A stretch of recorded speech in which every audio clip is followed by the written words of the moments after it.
James Michener's Hawaii reaches the screen.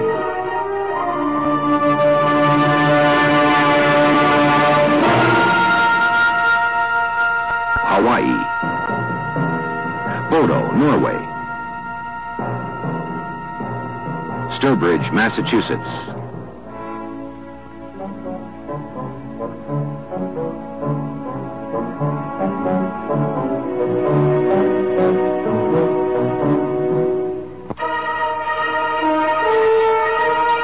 Making motion pictures today can be a global project. One film, Hawaii, spanned 12,000 miles and used 3 continents to tell its story. The project began 150 miles above the Arctic Circle. From the Norwegian fishing village of Bodo, ships sailed into the North Atlantic to film the first action sequences.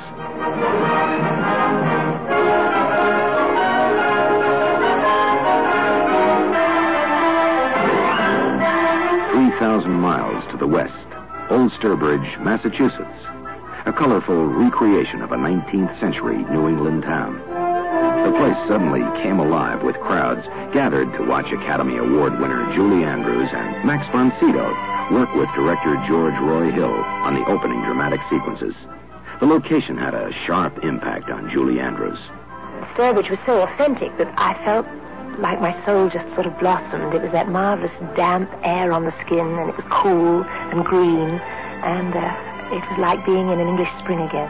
Max von Sydow tells of his reaction. I have mainly been a stage actor through my career in a dark theater, and it's a wonderful thing to be allowed to work outdoors. And it also gives a wonderful flavor to the part you're playing.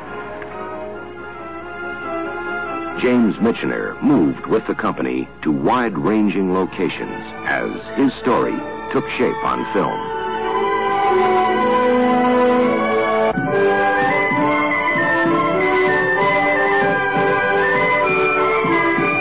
It is here that Jerusha and Abner Hale began their classic courtship before they sailed halfway around the world to an adventurous new life.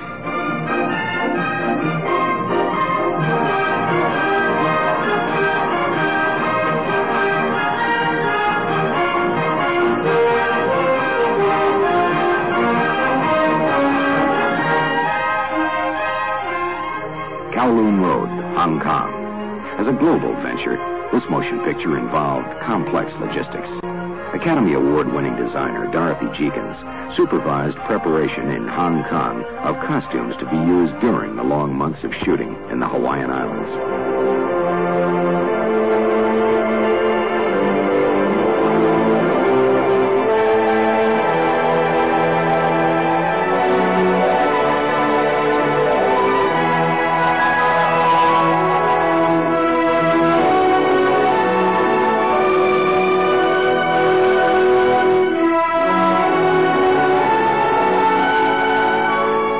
I fell in love with Hawaii. I thought it was beautiful and wild and masses of open spaces, which I adore, and I don't think I'll ever forget it.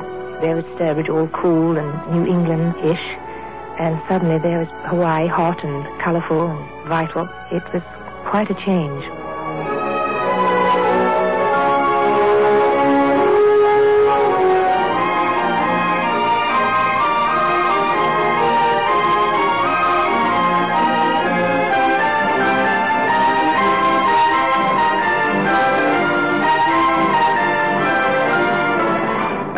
Beach on Oahu, the reconstruction of the village of Lahaina was begun on a huge 500-acre site.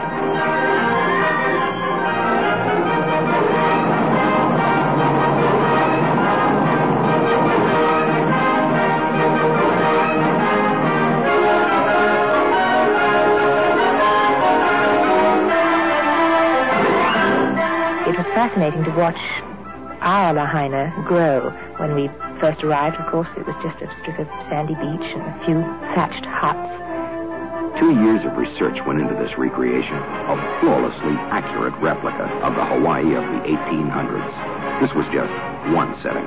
The company ranged the islands. Shooting for the film extended as far as the South Seas. When the construction was completed, the movie makers came ashore. Among them were 1,500 descendants of the original native settlers. They took part in the big scenes. I didn't realize what an action part it really was. I've been knocked down by the queen of the island, thrown overboard from a ship, bitten by a shark. It was physically sometimes very exhausting.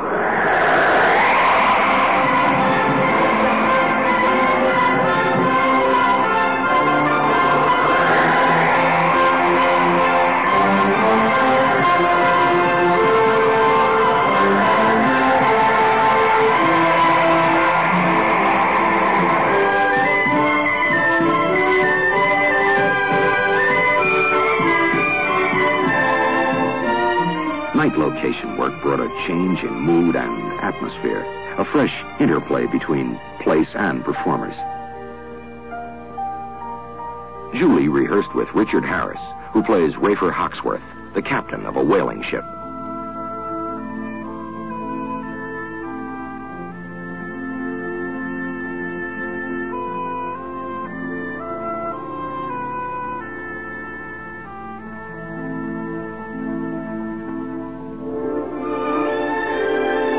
The task of transforming Michener's huge novel into a motion picture was supervised by Walter Mirisch, the producer. He began the job in 1959. For him, shooting was a rewarding climax. A key night sequence at Makua Beach. White sailors, forbidden to mingle with native girls, set fire to the village. This was a difficult scene, very carefully timed.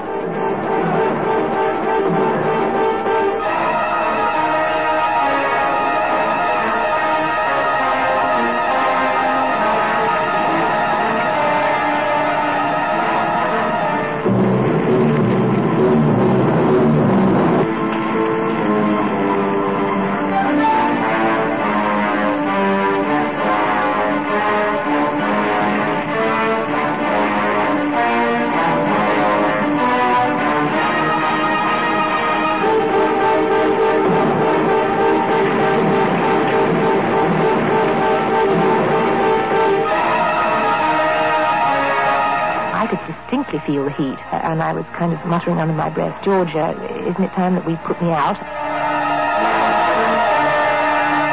Finally, everybody realized that the flames had gone a little too high. I don't think I have ever been more scared in my life. I went totally silent.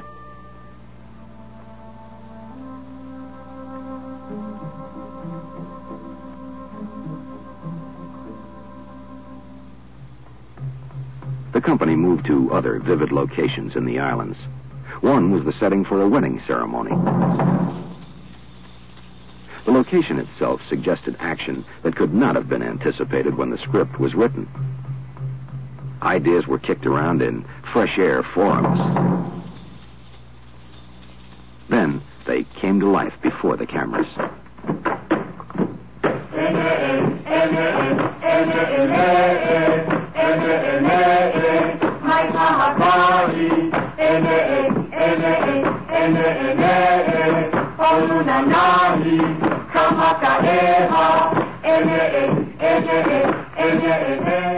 Seven years in preparation, 3 years in production, filmed on a set half a world wide.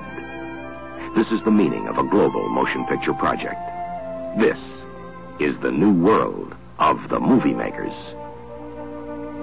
To watch the dawn in those islands is really rather lovely, and the sea was always just outside my back window, and it looked very pretty every morning. I would love to go back one day.